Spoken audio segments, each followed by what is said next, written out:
Doctor Bhimrao Ambedkar, वो नाम जिसे आप इग्नोर नहीं कर सकते।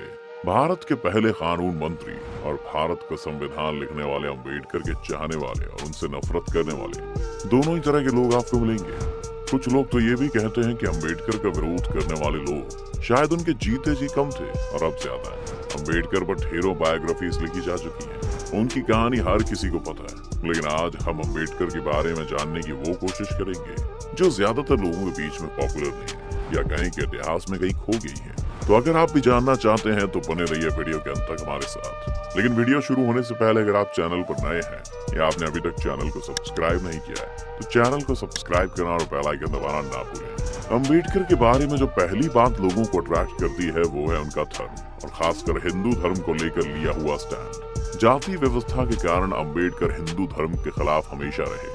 1919 में उन्हें लाहौर में धर्म पर बोलने के लिए बुलाया गया था, लेकिन अम्बेडकर के विचारों को देखते हुए इस इवेंट के ऑर्गेनाइजर्स ने अम्बेडकर की स्पीच की कॉपी पहले से ही मंगवा कर रख ली थी।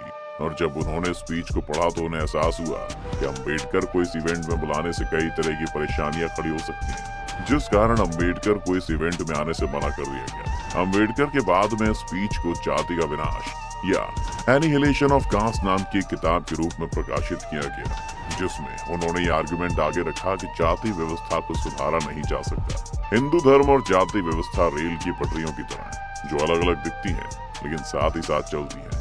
अम्बेडकर का मानना था कि दलितों के विकास के लिए हिंदू धर्म का ही नाश जरूरी है। एक बार पेरिया के सामने उन्होंने भगवत गीता को एक सभा में क्रिटिसाइज किया। इसे देख घनश्याम दास बिड़ला के बड़े भाई एक दिन अम्बेडकर से मिलने आए और उन्होंने उन्हें कहा कि आप भगवत गीता की आलोचना करने के बजाय इसके संदेश को दुनिया भर तक पहुंचाएं। और जहां तक जाति व्यवस्था को हटाने की बात रही तो इसका हम भी समर्थन तो करते हैं।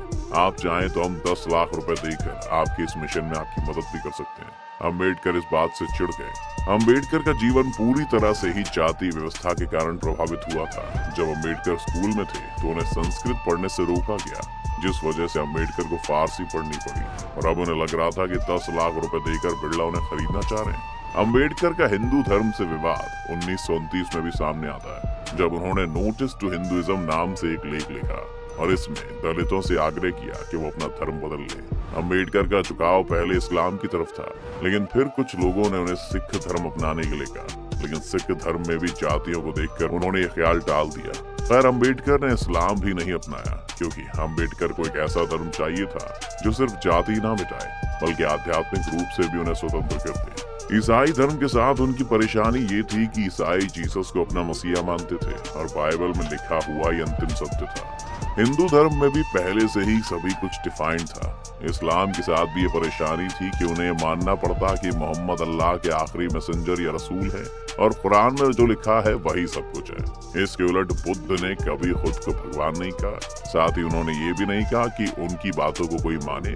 बौद्ध धर्म में उन्हें आजादी थी कि वो अपने अंदर झांकते हुए अपनी तरह से इस धर्म को मान सकते थे और बौद्ध धर्म में कोई रूल नहीं थे। इसके अलावा समय के साथ बुद्ध ने बौद्धों को बदलने के लिए भी कहा था, जबकि बाकी धर्मों में जो कहा गया है वो अम्बेडकर के मुताबिक बदला नहीं जा सकता था।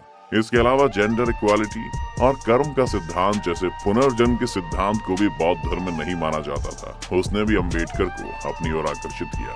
अम्बेडकर अपने समय में शायद भारत के सबसे पढ़े लिखे आदमी थे।